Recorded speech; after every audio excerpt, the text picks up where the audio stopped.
Hey folks, Rob here, and just wanted to bring you along for a gun I traded for, and this has a little story to it. I traded one of the guys I work with at the jailhouse. He had a one of the little Hatfield single shot break open 20 gauges, and I traded off of him and got that, and he actually brought it to me, and my brother Elwood. He seen it and he wanted it. So I asked him. I said, "Well, why you got trade on?" And he said, "I got this muzzleloader." And I thought, well, okay. So this is a Thompson Center New Englander, 50 caliber. Elwood's had this for years. Had it in his gun safe. Um, it was actually pretty rough. I've cleaned it up a little bit and worked on it a little bit. What I did not know until I got to working on it, that this gun's still loaded. And it's been loaded for God knows how long, possibly years. But there still is powder and a ball in this gun.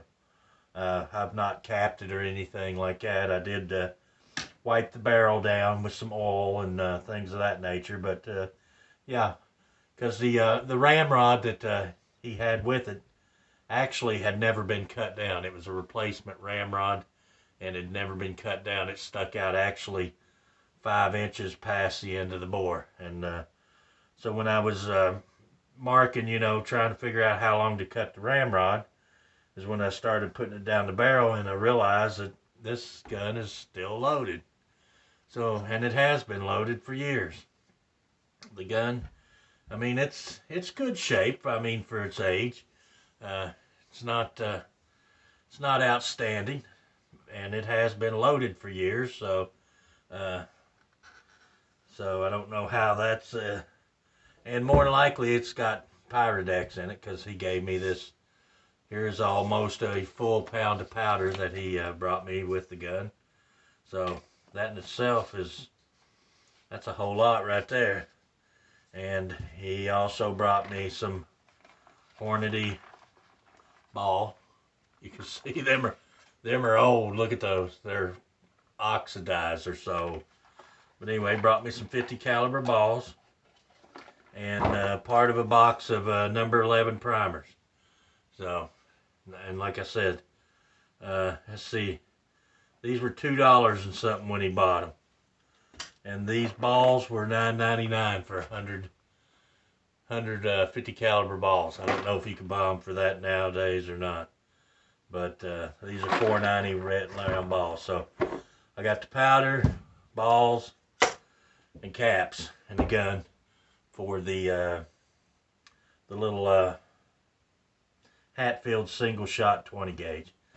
And I traded it to him in hopes maybe this fall we can get out and do some squirrel hunting or something and get him back into hunting. I'm going to try to do it myself, get started back to hunting a little bit. And anyway, let me stand up here and get you a little better look at this gun. Like I said, it's not the best shape. I'll get you as close a look as I can, try to get the lighting.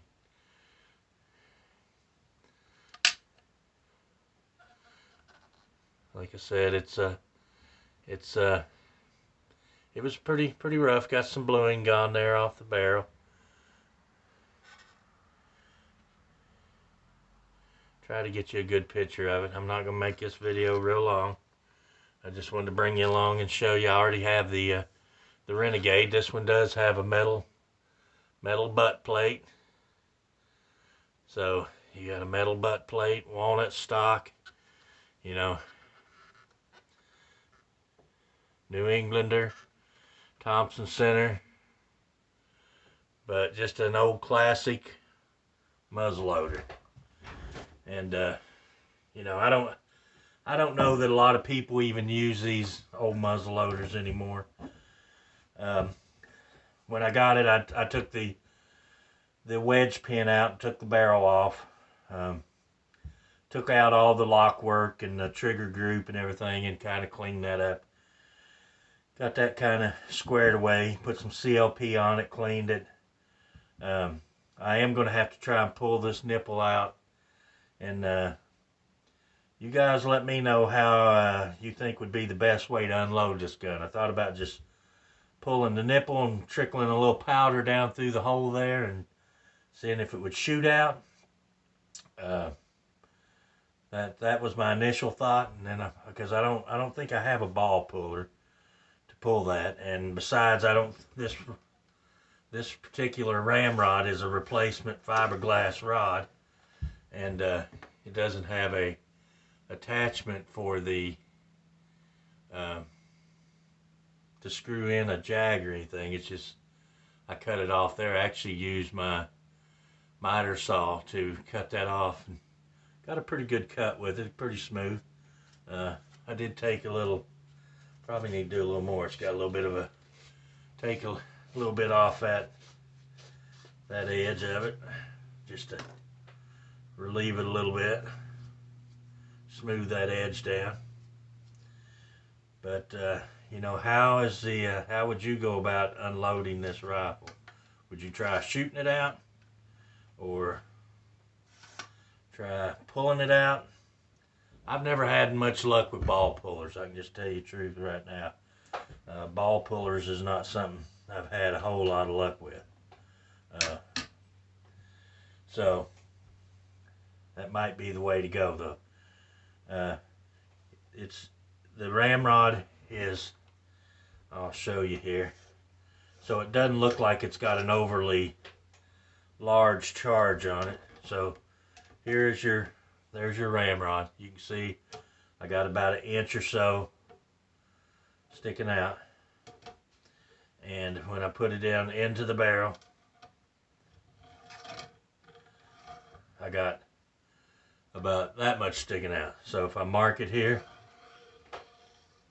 and pull it out and put it up on the gun, you can see there we probably have about that much of a charge. So we got about, that's just about enough room for probably, you know, probably maybe 100 grains of powder in a ball. So that's about where we're at, right to here. So that's where our ball's at. So anyway, guys, just thought I'd bring you along, give you a look at this, and just a classic old gun. If nothing else, I'll hang it on the wall. Make a nice wall hanger.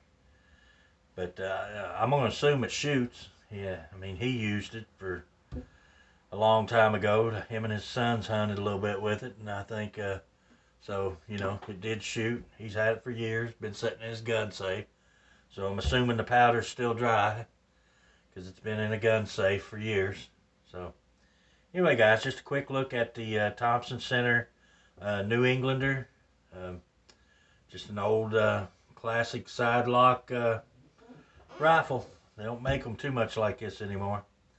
Everybody's gone to the inlines and the which honestly, if you're going to hunt with it and you want reliability, you know, that's the way to go. But me, I tend to be a little more old school, a little more traditionalist. And yes, I have been sitting in the tree before, and on a damp morning, and a deer come up and crank back the lock on a 50 caliber and pull the trigger, and it goes pop, and all you get's a primer. And it's frustrating, you know, to sit there and invest time and lose a deer. But that's part of it. That's part of the I don't know, if everything worked out perfectly all the time, it'd take some of the fun out of it, I think. I mean, there's got to be that little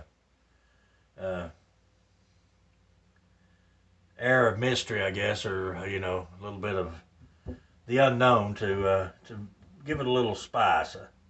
I don't know. Tell me what you think about that. I know most guys who invest their time and effort and don't want to know that their gun's going to go off. Me, I want to be pretty confident it'll go off, and if it doesn't, well, you know what? The way I look at it, just wasn't meant to be.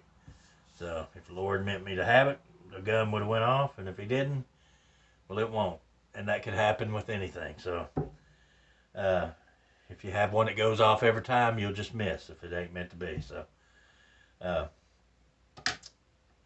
anyway, guys, just a quick look at it.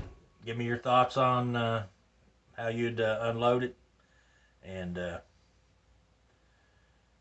may take it out and see if we can shoot this out.